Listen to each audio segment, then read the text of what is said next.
जय बोलो देवादिदेव 1008 श्री भगवान महावीर स्वामी की जय जय जय।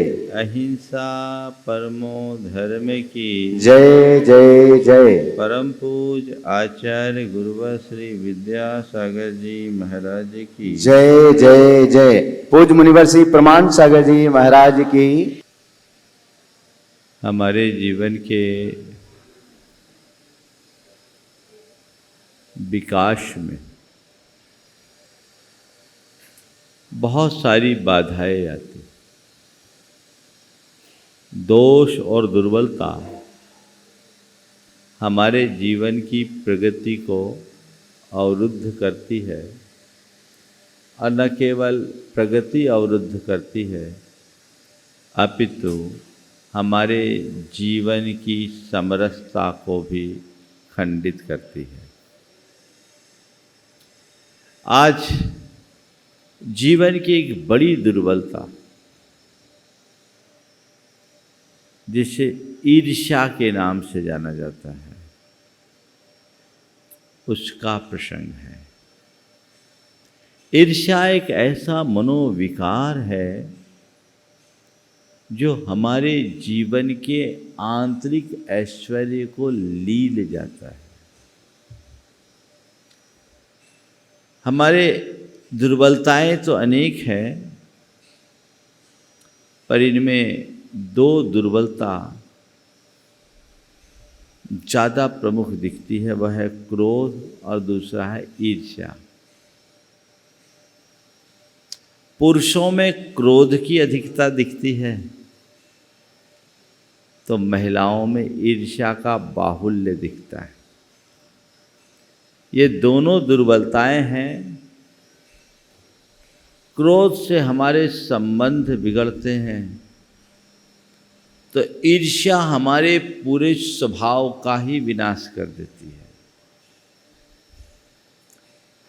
इस ईर्ष्या भाव से बचना हमारा पहला ध्येय होना चाहिए। कुरल काव्य से आज जिसकी मैं चर्चा करने जा रहा हूँ उसका पहला सूत्र है, ईर्ष्या के विचारों को अपने मन में न आने दो, क्योंकि ईर्ष्या से रहित होना ही धर्माचरण का सही रूप है। जिस व्यक्ति के हृदय में ईर्ष्या की अग्नि विदग्ध रहती है वो कभी धर्मी नहीं हो सकता। अपने अंतरंग को टटोल कर देखो,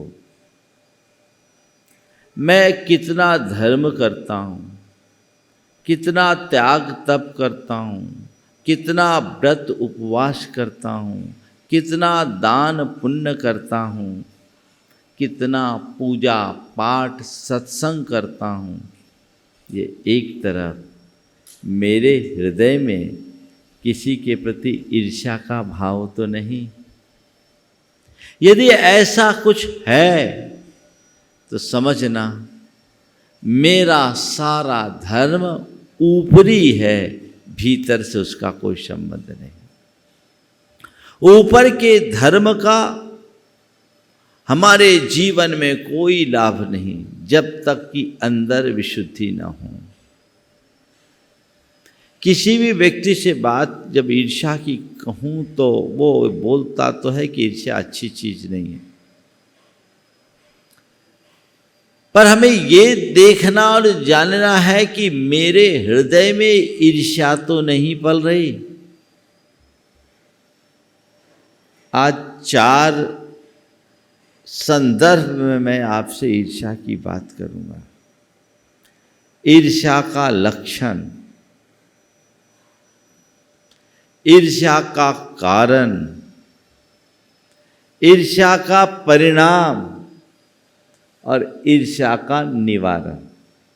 लक्षण, कारण, परिणाम और निवारण, है ना। कोई बीमारी है, पकड़ना है तो उसके लक्षण तो पहले पकड़ने होंगे। मेरे देखे ईर्ष्या के 4 लक्षण हैं। सबसे पहला, किसी की प्रगति को न देख पाना। अपने मन से पूछो, कोई आदमी यदि आगे बढ़ रहा है तो उसे देखकर तुम्हारे मन में आह्लाद होता है, खुशी होती है, प्रसन्नता होती है, या कुछ उथल पुथल शुरू हो जाता है? क्या होता है? यदि तुम्हारे मन में किसी की प्रगति से सकारात्मक प्रतिक्रिया है तो तुम धर्मी कहलाने के अधिकारी होगे, लेकिन किसी को बढ़ता देख तुम्हारा मुंह बनता है, मुंह बिगड़ता है, तय मानना भीतर सब गड़बड़ है। अब ईर्ष्या की आग लग गई है और ये आग तुम्हें ही भस्म करेगी, दूसरे को नहीं।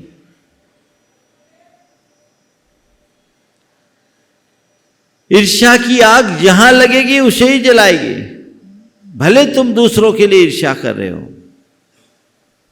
अपने मन को टटोलो। आप लोग रोज मेरी भावना में बोलते हो, देख दूसरों की प्रगति को कभी न ईर्ष्या भाव होता। क्या मन में आता है? किसी की प्रगति को देखकर तुम्हारे मन में प्रसन्नता हो तो समझना तुम सही दिशा में हो। कदाचित प्रसन्नता न भी हो तो कोई बुराई नहीं, लेकिन किसी की प्रगति यदि तुम्हें न पच पाए तो तुम्हें अपनी चिकित्सा कराने की जरूरत है। बीमारी घर कर गई है, ऐसी बीमारी जो तुम्हारे चित्त और चेतना को खोखला करेगी। दूसरी बात, किसी की प्रशंसा न सह पाना, प्रगति नहीं देख पाना। अब कोई की प्रशंसा हो, उसकी प्रशंसा हो रही है और तुम्हारा मुंह बन रहा है। खासकर जब कोई व्यक्ति किसी व्यक्ति के सामने उसके ही अपने की कोई प्रशंसा कर दे, उसके संपर्की की कोई प्रशंसा कर दे, तो ज़्यादातर क्या होता है? यदि तुम्हारे मन में किसी के प्रति प्रेम होगी तो उसकी प्रशंसा को सुनकर तुम बेहद प्रसन्न होगे। लेकिन यदि किसी की प्रशंसा हो रही है और तुम्हारा मन उसे स्वीकार नहीं पा रहा है, समझ लो अंदर ईर्ष्या है, द्वेष है, घृणा है, नफरत है ना? कोई की प्रशंसा हो रही है, निश्चित गुणों की प्रशंसा तो सर्वत्र होती है।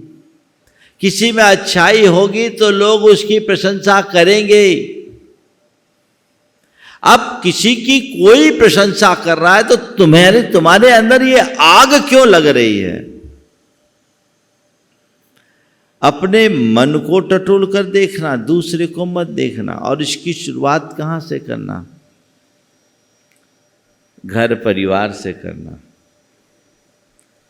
एक भाई के सामने दूसरे भाई की यदि प्रशंसा हो रही है, तुम्हें सहन हो रहा है कि नहीं? देवरानी की प्रशंसा जेठानी या जेठानी की प्रशंसा देवरानी के सामने हो रही है, उसे हजम हो रहा है कि नहीं? घर परिवार के अन्य सदस्यों में किसी की प्रशंसा हो रही है, अपने परिजनों में किसी की प्रशंसा हो रही है, तुम उसे स्वीकार कर पा रहे हो या नहीं? तुम्हारे समाज बंधुओं में किसी की प्रशंसा हो रही है, तुम्हें वह पच पा रही है या नहीं? तुम्हारे अड़ोसी पड़ोसी ने कोई अच्छा काम किया, उसकी प्रशंसा हो रही है, तुम्हें उससे प्रसन्नता हो रही है या नहीं? ये देखना है। बहुत मुश्किल होता है। दो व्यक्ति मेरे संपर्क में, एक बड़ा संपन्न था, दूसरा अत्यंत साधारण। जो संपन्न था वो साधारण की प्राय उपेक्षा करता, तिरस्कार करता, उसे कुछ गिनता ही नहीं, और संयोग से उसको तिरस्कृत करता, अपमानित करता। लेकिन उसका बेटा बड़ा होनहार निकला, वो आईएएस बन गया। अब आईएएस बना तो सारा गांव तो उसकी प्रशंसा कर रहा है, बधाइयाँ दे रहा है। इसके अंदर आग लग गई। लोगों से कहता फिर रहा है, इसमें तो योग्यता ही नहीं है, लगता है जुगाड़ से रिश्वत देकर बना। क्या हो गया? अब उसके मन में एक डर भी सता रहा है, अब इसका बेटा आईएएस बन गया, मेरा क्या होगा। ये दुर्भाव, अहंकार, ईर्ष्या को जन्म देता है। आगे भी चर्चा करूंगा। किसी की प्रशंसा यदि तुम्हें सहन नहीं होती तो मान लेना तुम अभी निचले स्तर का जीवन जी रहे हो।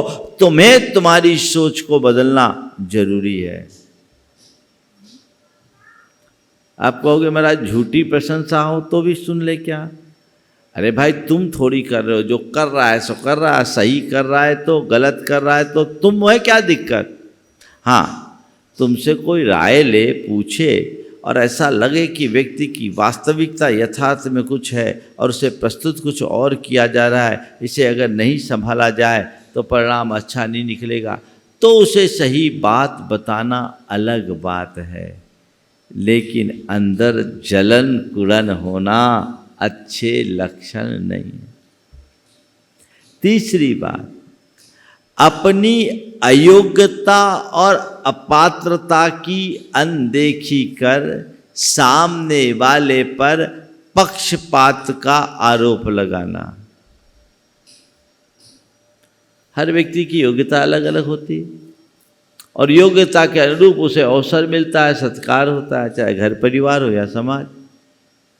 अब अपनी योग्यता की कमी तो को देख नहीं रहे हैं और किसी की योग्यता और प्रतिभा अधिक होने के कारण प्रोत्साहन मिल रहा है, तो अरे ये तो सब पक्षपात है, ये सब मुंह देखी पंचायत है।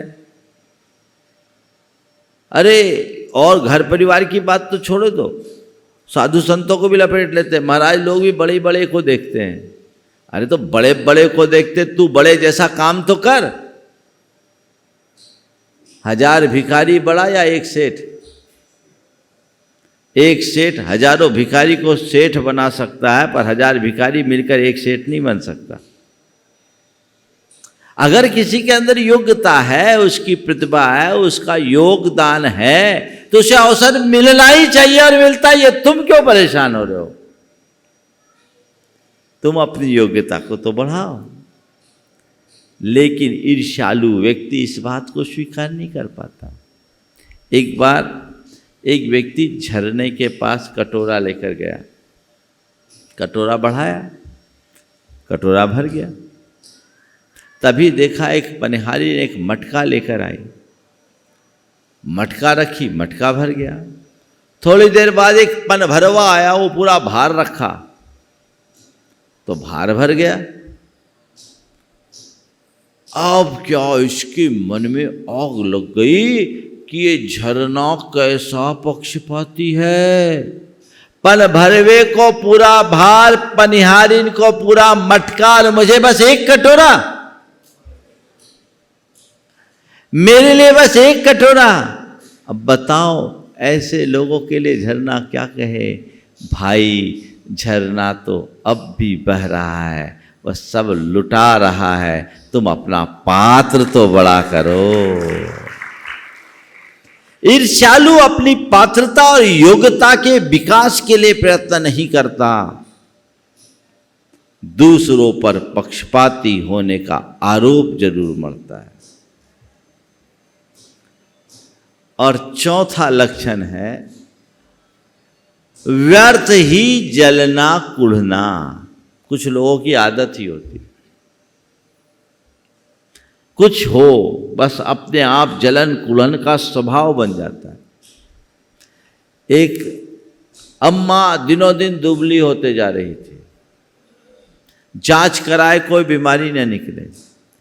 एक दिन बेटा ने पूछा कि माँ तू इतनी परेशान क्यों, तेरा वजन रोज रोज कम क्यों हो रहा? बोले क्या बताऊं, जब से पड़ोस में गायें आई हैं, सुबह से उनके घर में खूब घी दूध होता है और मथानी चलती है ना, तो मथानी जब चलती है तो वो मथानी ऐसा लगता है जैसे मेरी छाती पे चल रही है। उनके घर घी दूध है, मेरे घर कुछ नहीं, इसलिए मैं दुबली हो रही।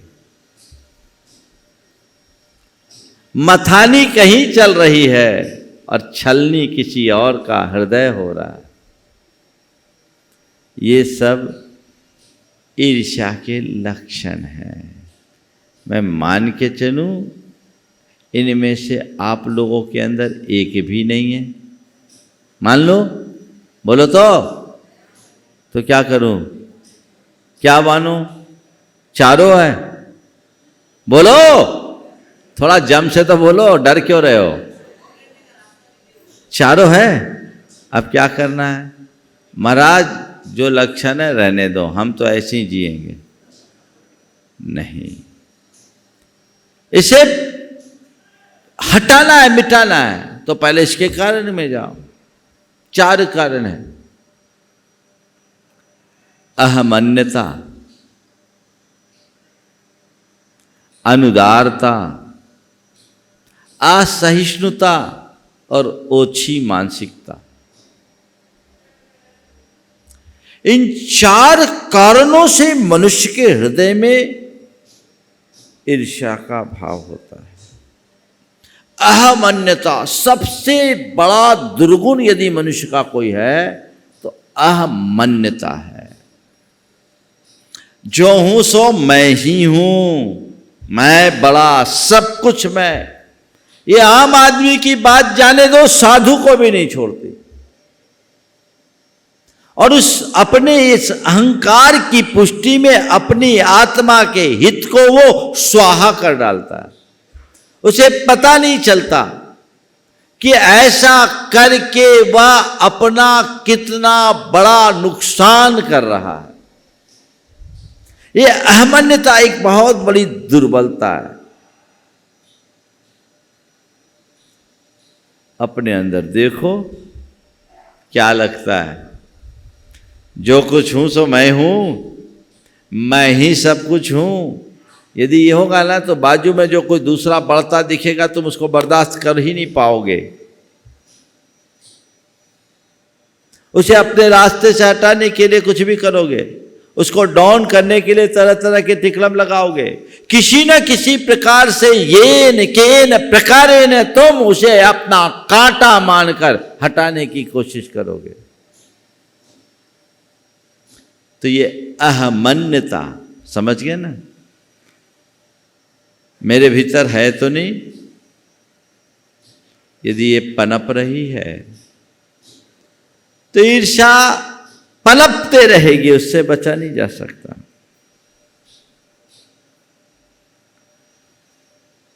इसे देखो, बचो, क्योंकि समझदार व्यक्ति ऐसा काम नहीं करता। बहुत अच्छा वाक्य लिखा,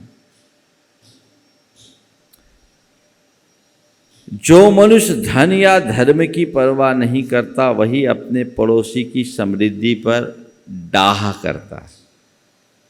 और फिर कहते हैं, समझदार लोग ईर्ष्या बुद्धि से दूसरों को हानि नहीं पहुंचाते, क्योंकि उससे जो खोटा परिणाम होता है उसे वे जानते हैं। अहमन्यता एक दुर्बलता है, इसे हमें दूर करना होगा। दूसरा, अनुदारता। अनुदारता क्या है? उदार व्यक्ति जो होते हैं वो सबको अपने में समाने की क्षमता रखते हैं।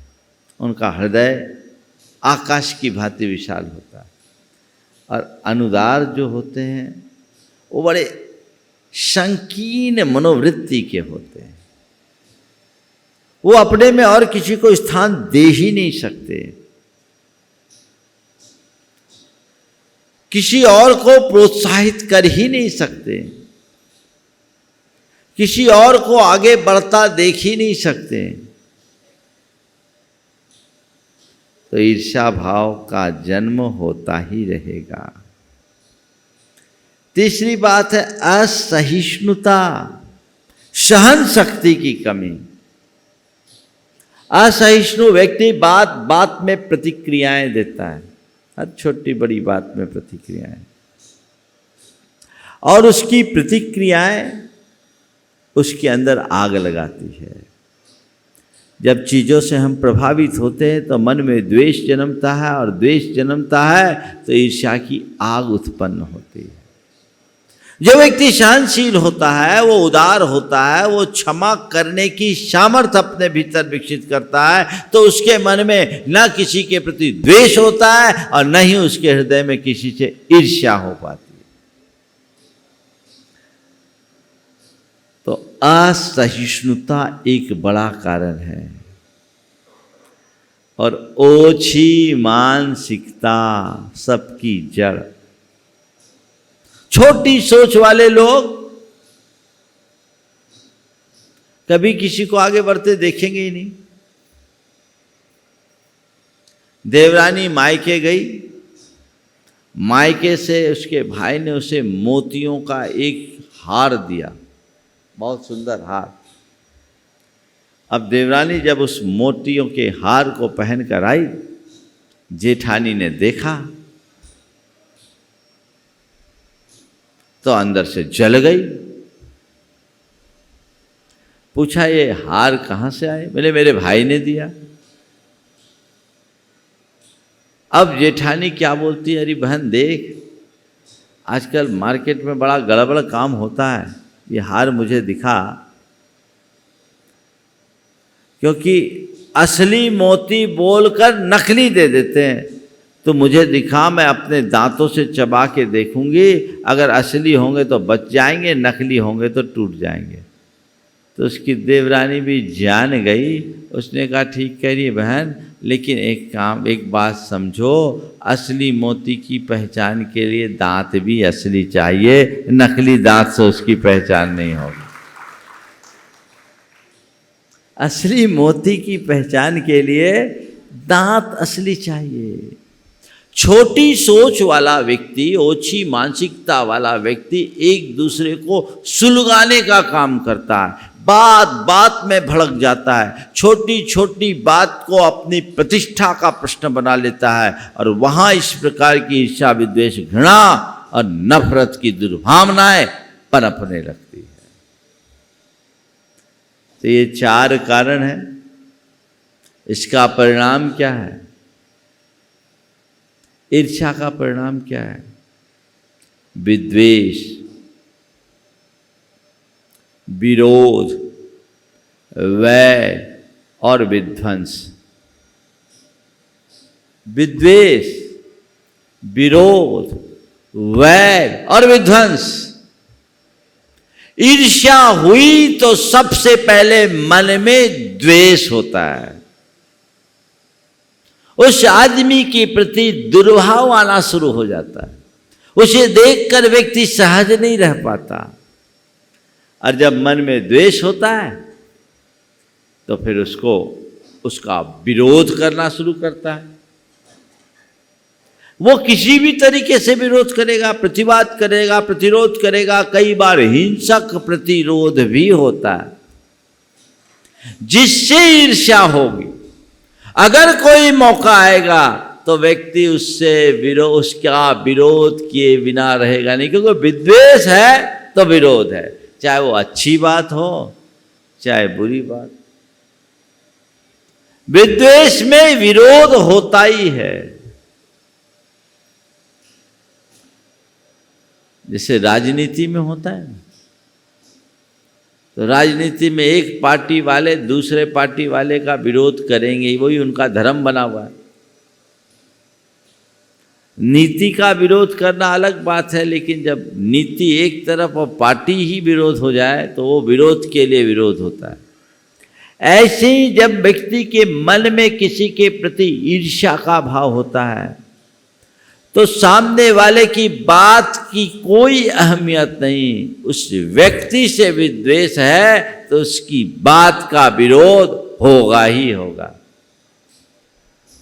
बात बात में विरोध, अंदर शत्रुता का भाव बनता है, और फिर वैर की गांठ बन जाती है। क्या बनती है? वैर। विरोध जब बढ़ता है तो बैर का रूप धारण कर लेता है। विद्वेष से विरोध और विरोध से बैर। कल हमने पार्श्वनाथ भगवान के जीवन चरित्र की बात की, समझा।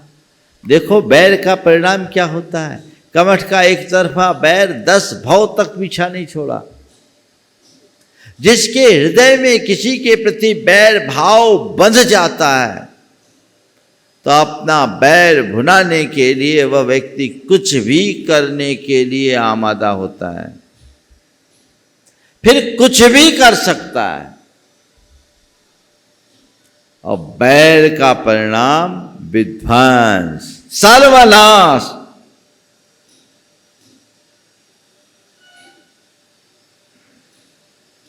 सर्वनाश होता है। देखिए ईर्ष्या कैसा खेल खिलाती है, इसे बोल करके फिर मैं निवारण की बातें करूंगा। आज से सन 2013 की बात है।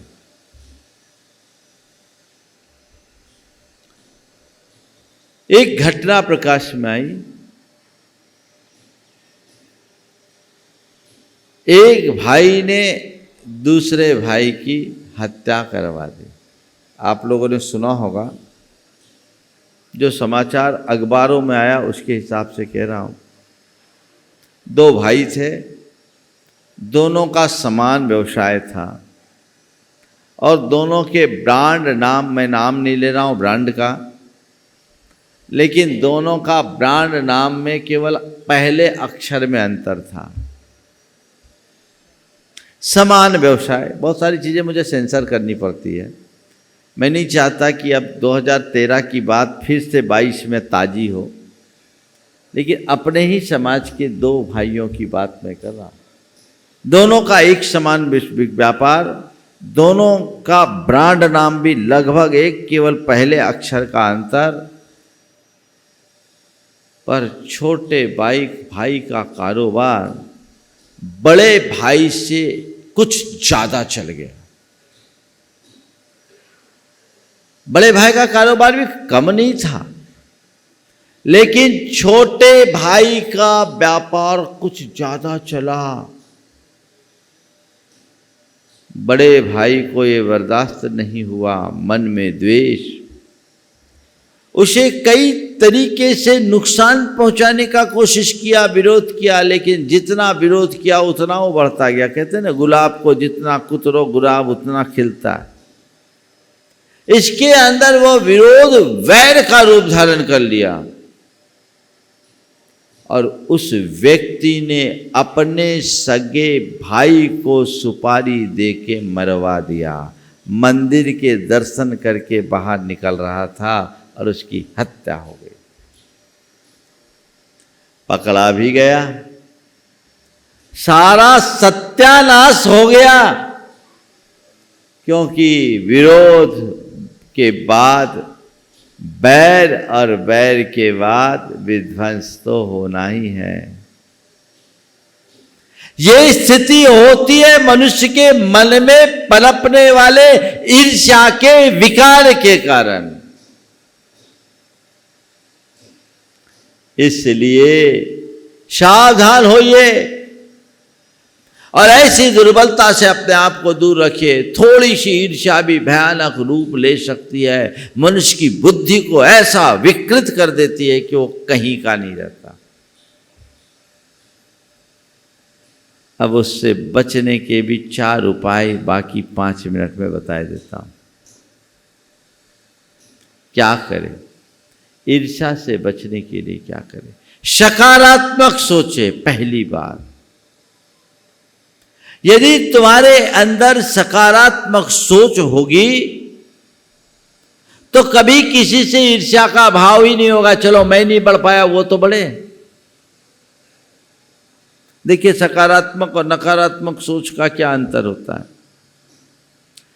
एक ही 3 भाइयों का परिवार, जिसमें एक का बेटा, माने 2 का बेटा एक क्लास में पढ़ रहा था और दोनों आईआईटी के लिए तैयारी कर रहे थे। एक का सिलेक्शन हो गया और 25वीं रैंक आई और दूसरा सेलेक्ट नहीं हो पाया।